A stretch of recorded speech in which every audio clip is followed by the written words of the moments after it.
আসসালামু আলাইকুম। প্রিয় দর্শক, অন্য মঞ্চের আলাপচারিতায় আপনাদের সকলকে আমন্ত্রণ জানাচ্ছি। ক্যান্টনমেন্টে ডেকে জেনারেল ওয়াকারুজ্জামান নাকি তাদেরকে বলতেছেন ওই যে আপনারা কয়টা আসন নেবেন, আওয়ামী লীগকে আসবে, আওয়ামী লীগ শেখ পরিবার বাদ দিয়ে অনেকটা ভালো পরিবার হয়ে আসবে, ভালো একটা রাজনৈতিক দল হয়ে আসবে, সেইটার ক্ষেত্রে আপনারা কেন মানা করতেছেন, আপনাদের অভিজ্ঞতা নাই, ইত্যাদি ইত্যাদি ইত্যাদিতে। এটা কি সত্যি বিশ্বাস্য? জেনারেল ওয়াকার, আপনার কিন্তু এটা ব্যাখ্যা দিতে হবে। আপনি কিন্তু এটা ব্যাখ্যা দিবেন, কিন্তু আপনি সত্যি সত্যি এই আসন্ন জাতীয় নির্বাচন, আওয়ামী লীগ আসবে কি আসবে না, এগুলো আপনি এখানে বসে বসে ঠিক করতেছেন কিনা, এটা কিন্তু আপনার ব্যাখ্যা দিতে হবে। আপনার কিন্তু মনে থাকবে, আপনি যদি এটা ভালোর কারণেও করে থাকেন, আপনি যদি কারো ভালো করার জন্য এটা করে থাকেন, তবুও কিন্তু আপনি এটার ব্যাখ্যা দিবেন। এটার ব্যাখ্যা আপনি আজকে বর্তমানের খাতিরে দিবেন। যেই অতীত, যেই জুলাই আগস্টের রক্তের উপর দাঁড়া হয়ে এই নতুন বন্দোবস্ত আসছে, নতুন সরকার আসছে, সেই খাতিরে দিবেন। যেই ভবিষ্যতের দিকে আমরা তাকায় আসি, সেই ভবিষ্যতের খাতিরেও আপনি কিন্তু এই ব্যাখ্যা দিবেন। আপনি ব্যাখ্যা দিবেন জেনারেল ওয়াকার, যে আপনি আসলে বাংলাদেশের রাজনীতিতে কারা পরবর্তী সময় ক্ষমতায় আসবে কি আসবে না, তা আপনি এখানে বসে বসে ঠিক করতেছেন কিনা। আপনি কিন্তু ব্যাখ্যা দিবেন আপনি একটি ভালো আওয়ামী লীগের এখানে পুনর্বাসন হোক, সেটার ঠিকাদারি নিছেন কিনা। আপনি কিন্তু এটা ব্যাখ্যা দিবেন। জেনারেল ওয়াকারুজ্জামান আপনার একজন পূর্বসূরি ছিলেন, তার নাম জেনারেল মঈনুদ্দিন। জেনারেল মঈনুদ্দিনও কিন্তু দেশের ভালো করতে গেছিলেন, অন্তত তার বই খাতা পড়ে এরকমই মনে হয়। ভালো করতে গিয়ে উনি কী কী করছেন সেটা নিশ্চয়ই আপনি মনে থাকার কথা। ওই সময় আপনি অনেক গুরুত্বপূর্ণ কর্মকর্তা। কিন্তু আমি আপনার কাছ থেকে এটার ব্যাখ্যা চাই। আপনি কিন্তু সব বিষয়ে কিন্তু আপনার অবস্থান পরিষ্কার করেন, আপনি কিন্তু কথা বলেন। আমাদের সাথে কথা না বলতে পারেন, আপনার কি বলে জানি, আপনার এটাকে জানি কি বলে, আইএসপিআর দিয়ে আপনি জানাবেন জনাব হাসনাত আব্দুল্লাহ এটা ঠিক বলছে কি ঠিক বলে নাই। আপনারা হাসনাত আব্দুল্লাহকে ডাইকা নিয়ে এগুলি বলতেছেন কিনা এটা জানাবেন, ঠিক আছে? আমি যেটা বুঝতেছি না, এবং যেখানে আমার একটা কনসার্ন, সেটা হচ্ছে যে কোনো একটা গ্রুপের বা কোনো একটা চক্রের কোনো একটা কায়েমি স্বার্থবাদী জায়গার কথা শুই নাকি এই মুখোমুখি করা হইতেছে সেনাবাহিনীর সাথে অন্য কারো। আমরা কিন্তু এর নানা রকম লক্ষণ দেখছি। গত সপ্তাহে কি হয়েছে, তুলসী গ্যাবার্ড কি বলছে, সেটার ব্যাখ্যা সরকার কি দিছে, সেইটার ব্যাখ্যা নিয়ে আরও কত চর্চা হয়েছে, সেগুলি কিন্তু আমরা দেখছি। আমি কিন্তু আবারও দেখতেছিলাম যে যদিও আমরা মুখে বলতেছি তুলসী গ্যাবার্ড যেগুলি বলতেছেন সেগুলির আমরা যথেষ্ট পরিমাণে প্রতিবাদ করছি, কিন্তু সরকারের যেসব জায়গায় জায়গায় যেগুলি ঠিক করার কথা সেগুলি তারা ঠিক করছেন কিনা সেটাও একটু দেখা নিয়েন। জেনারেল ওয়াকার, আপনি আপনার বক্তব্য পরিষ্কার করেন। কিন্তু এদিকে আসিফ মাহমুদ সজীব ভুঁইয়া, সরকারের আরেকজন উপদেষ্টা, তার একটা ভিডিও ট্রেলার দেখলাম, যে সাক্ষাৎকারের ট্রেলারটাই মাত্র দেখছি, সেই ট্রেলারটার মধ্যে দেখা গেছে জেনারেল ওয়াকার নাকি ডক্টর ইউনূস এই তত্ত্বাবধায়ক সরকারের প্রধান হবেন এই প্রসঙ্গে তিনি একটা ভেটো দিছিলেন। তিনি বলছিলেন যে এটা একটা নো, কারণ তিনি একজন কনভিক্ট, তাকে তাকে তাকে তাকে তাকে তাকে তাকে এই সরকারের প্রধান করা এটা ঠিক করা হবে না। তার চেয়েও বড় ইন্টারেস্টিং ব্যাপার আছে, কিন্তু তার চেয়েও বড় ইন্টারেস্টিং ব্যাপার হচ্ছে বিএনপির জ্যেষ্ঠ যুগ্ম মহাসচিব রুহুল কবির রিজভীর কথা শুনছেন। তিনি বলতেছেন আওয়ামী লীগের যারা অপরাধী তাদের বিচার নিশ্চিত হওয়ার পর যারা হত্যা লুটপাটে জড়িত নয়, তাদের যদি জনগণ রাজনীতি করার সুযোগ দেয় আমাদের কিছু বলার নেই। জনগণ রাজনীতি করার সুযোগ দেয় বলে আসলে কি বুঝাতে চাচ্ছেন? আমি আমি আমি আমি কিন্তু আপনাদের কথা আসলে ঠিক বুঝতে পারতেছি না। মানে আপনারা আপনারা কি চাচ্ছেন? মানে এই আওয়ামী লীগ নিয়ে সমন্বয়করা যেমন কঠোর অবস্থানে, বিএনপি যে তেমন কঠোর অবস্থানে নাই, সেটার কি কোনো একটা নির্দিষ্ট কারণ কি আছে আসলে? নাকি শত্রু বন্ধু এই ফর্মুলাতে এখন সমন্বয়করা শত্রু, এখন সমন্বয়কদের শত্রু হচ্ছে আওয়ামী লীগ, তারা আপনার কিছুটা বন্ধু? মানে কেন এটা? আপনি দেখেন বিএনপি শীর্ষ নেতারা সবসময় আওয়ামী লীগ নিষিদ্ধের বিরুদ্ধে অবস্থান নিচ্ছেন। তারা বিচার চাইছেন, কিন্তু আওয়ামী লীগের নির্বাচনে অংশ নেওয়ার বিষয়টি জনগণের উপরে ছেড়ে দিতে চাইছেন বিএনপি। মানে আমি কোনো দল নিষিদ্ধ করার পক্ষে না, আমি কোনো কিছুই নিষিদ্ধ করার পক্ষে না, কিন্তু আবার আমি এইটাও বলার পক্ষে না যে এইটা আসলে স্থির করবে হচ্ছে জনগণ। আপনার পজিশনটা আপনি জানান, আপনার পজিশনটা কি? বিএনপি যদি দাবি করে তাহলে আওয়ামী লীগকে নিষিদ্ধ করা, নির্বাচনে বিরত রাখার সিদ্ধান্ত তো মনে হয় অন্তর্বর্তী সরকার নিতে পারত, তাই না? আমি জানি না মানে বিএনপির জায়গাটা কোনটা। আমি কিন্তু বুঝি যে বিএনপি এখন বড় দল হিসেবে ইলেকশন করতে চাইতেছে। এখন যখন একটা বড় দল ইলেকশন করতে চায়, একটা বড় দল যখন ইলেকশন করতে চায় তখন বড় দলটার যদি মনে হয় আমরা ইলেকশন করতে পারতেছি না, কারণ এই সরকারের মেয়াদ 3 বছর 4 বছর বা আরও 2 বছর 3 বছর এরকম থাক, এইটা চাইতেছে কেউ কেউ। যদি এই বিএনপি মনে করে যে এই জাতীয় নির্বাচনে করতে অন্তর্বর্তী সরকার গড়িমসি করছে, কিংস পার্টির পক্ষে সরাসরি অবস্থান নিচ্ছে, তাহলে বিএনপির অবস্থাটা কী হওয়া উচিত? স্ট্র্যাটেজিক্যালি বিএনপির বলা উচিত যে বিএনপি এখন নির্বাচন ছাড়া আর অন্য কোনো কিছু ভাবছে না। কিন্তু দেখেন, বিএনপির সামনে এই তথাকথিত কিংস পার্টি বা সরকার কথাটা কি বলতেছে? সরকার কি একবারও বলছে, ডক্টর মোহাম্মদ ইউনূস কি একবারও বলছে যে উনি আরও আজীবন ক্ষমতায় থাকা যাবে, উনি ইলেকশন দিবেই না, 2 বছর 3 বছর 5 বছর পরে ইলেকশন দিবে? এটা কিন্তু বলতেছে না। তারা বলতেছে সংস্কারের কথা। এই জায়গাটা আমার কাছে একটু ইন্টারেস্টিং লাগে।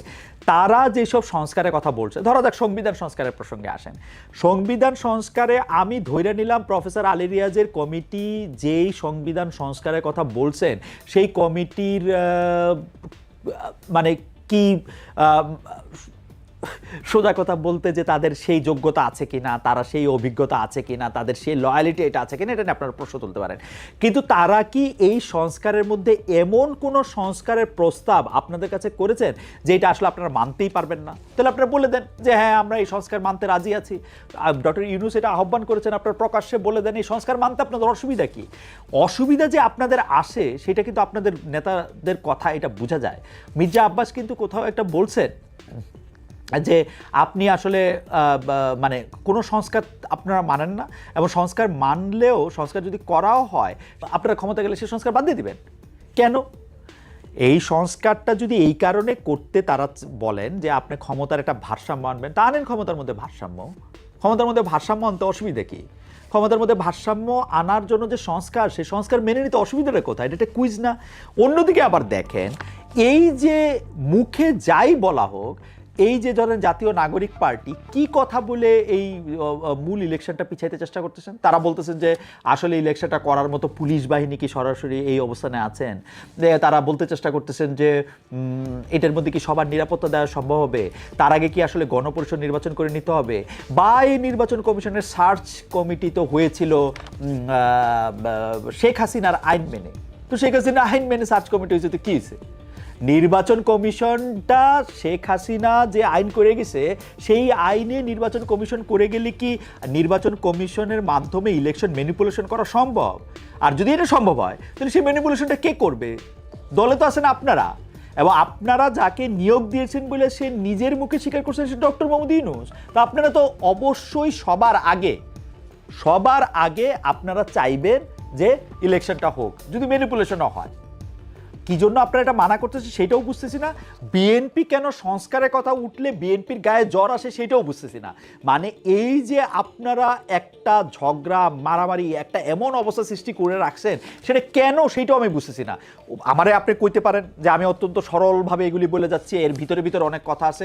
ভাই আবার আসেন, ভিতরে ভিতরে কথাগুলির সমীকরণের মতো করে সাজাই। বিএনপি কি চায়? বিএনপি ইলেকশন চায়। আপনারা কি চান? আপনারা বলতেছেন আপনারাও ইলেকশন চান। তো ইলেকশন কখন চান? সংস্কারের পরে চান। তো সংস্কার করতে পরে চান, যে সংস্কারের পরে এই সংস্কারটা মানতে বিএনপির কি অসুবিধা? আমি এটা বুঝতেছি না। আপনারা সংস্কারের মধ্যে এমন কি বলছেন যেটা বিএনপি এখন মুখ দিয়ে বলতে পারতেছে না এই সবগুলি সংস্কার বা অধিকাংশ সংস্কার বা এই কটা সংস্কার আমরা স্বীকার করি? আর আপনাদেরও বা কি সমস্যা? আপনারা যদি মনে করেন নির্বাচন কমিশনের মধ্যে থেকে যেই নির্বাচন কমিশন হয়েছে সেই নির্বাচন কমিশনের ম্যানিপুলেট করা সম্ভব, বাই পাওয়ারে তো আপনারা। আর কেমনে ম্যানিপুলেট করা সম্ভব? আপনারা সব জায়গায় মনে করেন, এই যে একটু আগে বললাম যে হ্যাঁ সেনাপ্রধান যেটা বলছেন আপনাদের দায়িকা নিয়ে যদি এগুলি বলে থাকেন খুবই অন্যায় কাজ করছেন। এদিকে আমি মনে করি হাসনাত আব্দুল্লাহ একদম ঠিক আছে যে সেনাপ্রধানের কথা উনি শুনেন নাই। আবার পাশাপাশি আপনারা যে সব কিছুর মধ্যে আওয়ামী লীগের ভূত দেখতেছেন, আওয়ামী লীগ কি এত শক্তিশালী দল? অনেক সময় যে মনে করতেছেন আওয়ামী লীগ ফিরা আইসা এই করবে সেই করবে। আওয়ামী লীগ বাংলাদেশের রাজনীতিতে মানে আমি প্রথম বলবো না, সর্বতভাবে প্রত্যাখ্যাত একটা দল। আওয়ামী লীগের কাছেও প্রত্যাখ্যাত। আমি কয়েকদিন আগে আওয়ামী লীগের লোকজনের স্ট্যাটাস দেখতেছিলাম, তারা একে একে নাম করে শেখ হাসিনার আশেপাশে যে 4-5 জন আছে তাদের কথাও তারা বলতেছিলেন যে তাদের কারণে আজকে এই অবস্থা হয়েছে। সেই আওয়ামী লীগের নিয়ে এত ভয় পাওয়ার কি আছে? ইলেকশনের আগে আপনারা বলতেছেন যে ধরেন গণপরিষদের নির্বাচন হইতে হবে বা গণপরিষদ নির্বাচন পাশাপাশি হইতে পারে, এগুলি সবই ভালো কথা। কিন্তু এই সবগুলি ভালো কথার মধ্যে সবগুলি ভালো কথার মধ্যে প্রবলেমটা কোন জায়গায় জানেন? অনেকগুলি খারাপ কথাও মিশা থাকে। কতদিন আগে আমরা দেখলাম জনাব আসিফ মাহমুদ সজীব ভাইয়া আপনি নাকি নিয়োগ দিতেছেন প্রশাসক আপনার পছন্দে, পরে আবার আপনার একটা ফেসবুক স্ট্যাটাস দেখতেছি যে আপনি এটা দেন নাই। আপনারা নাকি ওয়াসাতে লোক নিয়োগ দেন গো ভাই গো বোনরা, আমার ওয়াসাতে লোক নিয়োগ দেন টাকা নিয়া তদবির কইরা। এইটা যে আপনারা করতেছেন কি করতেছেন না এটা আপনারা পরিষ্কার করেন এবং দয়া করে এগুলি আর কইরেন না, এগুলি কইরেন না। কারণ সন্দেহটা দেখা দেয় কখন? যখন আমরা ইলেকশনটার ক্ষেত্রে আপনাদের পিছায় দেওয়াটা আপনাদের চাওয়া দেখি, এবং যখন দেখি যে আপনারা মনে করতেছেন এই সরকারে না থাকলে আর আপনার অস্তিত্ব থাকবে না, তখন আমাদের এই সন্দেহটা দেখা দেয়। সরকারে না থাকলেও আপনাদের অস্তিত্ব থাকবে, আপনারা সৎ এবং ভালো রাজনীতি করেন। নতুন রাজনৈতিক বন্দোবস্তের কথা বারবার প্রতিদিন আমি এটা আপনাদের স্মরণ করায় দিব। নতুন রাজনৈতিক বন্দোবস্তের কথা যে আপনারা বলে আসছেন, নতুন দল গঠন করছেন, সেটা আপনারা করেন। আবার একটু ডক্টর মোহাম্মদ ইউনূসের কথায় ফিরে আসি। ডক্টর মোহাম্মদ ইউনূস, আপনি কি সত্যি মানে এই আপনি আপনি আপনি আপনি আপনি কি সত্যি সরকার প্রধানের দায়িত্ব ঠিকঠাক পালন করতেছেন? মানে আপনার বলতে এটা কেমন শোনায়? আপনি বাংলাদেশের আমাদের ছোট ঘরের আপনি একটা বড় জানালা, তাই না?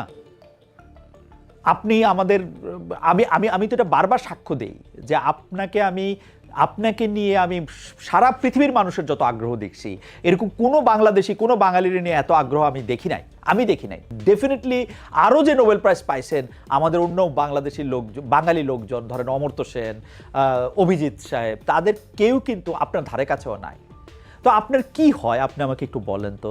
সবশেষ আমরা দেখলাম বিদেশ সফর করে এসে প্রধান উপদেষ্টার সঙ্গে মানে আপনার সঙ্গে যমুনায় দেখা করতে আসলেন সেনাপ্রধান। এই দেখা করতে আসলেন, তারপরের দিনই হলো আমরা একটা জিনিস জানলাম যে আপনি একদম স্পষ্ট বলে দিলেন আওয়ামী লীগকে এই সরকার আর কোনো করবে না, মানে নিষিদ্ধ করবে না। তো এটা কি উনি বলছেন? উনার বক্তব্যই আপনার মুখ দিয়ে বাইর হইলো? মানে ঘটনাটা কি আসলে?